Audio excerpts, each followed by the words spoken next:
Dummy schools వ్యవస్థపై సుప్రీంకోర్టులో పిల్ దాఖలైంది. ప్రైవేట్ కోచింగ్ సెంటర్లను నియంత్రించేలా చట్టం తేవాలని సుప్రీంలో పిటిషన్ వేశారు. న్యాయవాది నరేంద్ర కుమార్ గోస్వామి ఈ పిల్ దాఖలు చేశారు. కేంద్ర మానవ వనరుల శాఖ, ఎన్టీఏ, సీబీఎస్ఈకి ప్రతివాదులుగా పిటిషనర్ చేర్చారు. డమ్మీ స్కూళ్ల వల్ల విద్యా వ్యవస్థ నిర్వీర్యమవుతుందని పేర్కొన్నారు.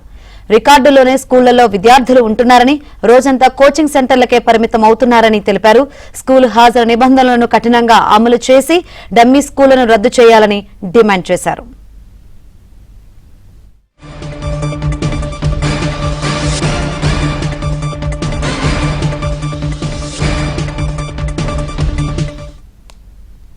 డమ్మీ స్కూల్స్ వ్యవస్థపై సుప్రీంకోర్టులో పిల్ దాఖలైంది. దీనికి సంబంధించి మరిన్ని వివరాలు మా ఢిల్లీ బ్యూరో చీఫ్ కృష్ణ అడిగి తెలుసుకుందాం. కృష్ణ, శంకరి, దేశంలో ప్రస్తుతం విద్యా వ్యవస్థ ఎదుర్కొంటున్నటువంటి ఏదైతే ఈ యొక్క అత్యంత వివాదాస్పదం, అదేవిధంగా తీవ్రమైనటువంటి సమస్య పైన సుప్రీంకోర్టులో పిల్ దాఖలైంది. డమ్మీ స్కూల్స్ సంస్కృతి, ప్రైవేట్ కోచింగ్ సెంటర్ల ఆధిపత్యం విద్యార్థుల పైన ఎలాంటి ప్రభావం చూపుతుందనే దానికి ఈ పిటిషన్ అద్దం పడుతుందని చెప్పొచ్చు.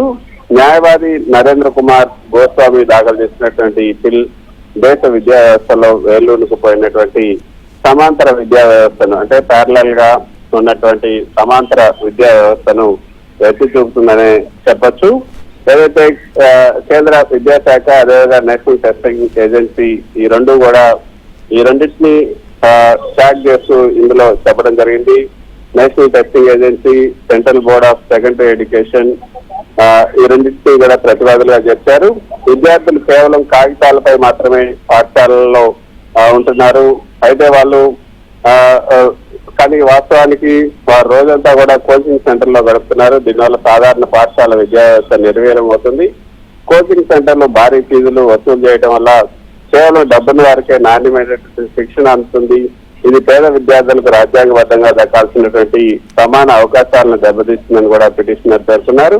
నీట్, జేఈఈ, క్లాట్ వంటి ప్రైవేట్ పరీక్షల కోసం కోచింగ్ సెంటర్లను సృష్టిస్తున్నటువంటి విపరీతమైనటువంటి ఒత్తిడి వల్ల విద్యార్థులు ఆత్మహత్యలకు పాల్పడుతున్నారని కూడా ఆయన చెప్పడం జరిగింది. ఉదాహరణకు ఏదైతే కోటాలో ఉన్నటువంటి విద్యా వ్యవస్థను కూడా ఆయన చెప్పడం ఇందులో స్పష్టం చేశారు.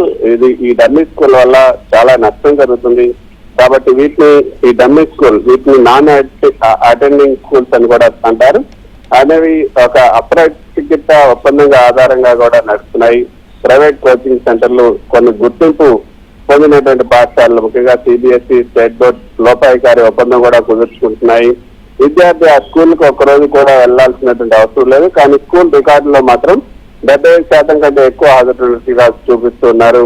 విద్యార్థి నేరుగా ప్రాక్టికల్స్ అటెండ్ అవ్వకుండానే, అంటే ప్రాక్టికల్స్ ఇవి కూడా చేయకుండానే వాళ్ళను పాస్ చేస్తున్నటువంటి పరిస్థితి కూడా ఉంది. సో ఈ పిటిషన్ భారత విద్యా వ్యవస్థలో ఉన్నటువంటి లోపాలను కూడా ఎత్తి చూపింది. పాఠశాల అనేది కేవలం చదువు కోసమే కాదు, సామాజిక స్పృహ, స్నేహం, క్రీడలు, నైతిక విలువలు నేర్చుకునే వేదికగా ఉంటుంది. కాబట్టి ఈ డమ్మీ స్కూల్స్ వల్ల విద్యార్థులు ఈ స్కూల్ లైఫ్ ని పూర్తిగా కోల్పోతున్నారు. కేవలం మార్కులు సంపాదించే యంత్రాలుగా మారుతున్నారు. కాబట్టి దీనిపైన విచారణ జరపాలని పిటిషన్ కోరారు. అయితే దీన్ని విచారణకు అంగీకరించిన సుప్రీంకోర్టు వచ్చే వారం దీనిపైన విచారణ జరిపే అవకాశం ఉంది. Right, thank you Krishna.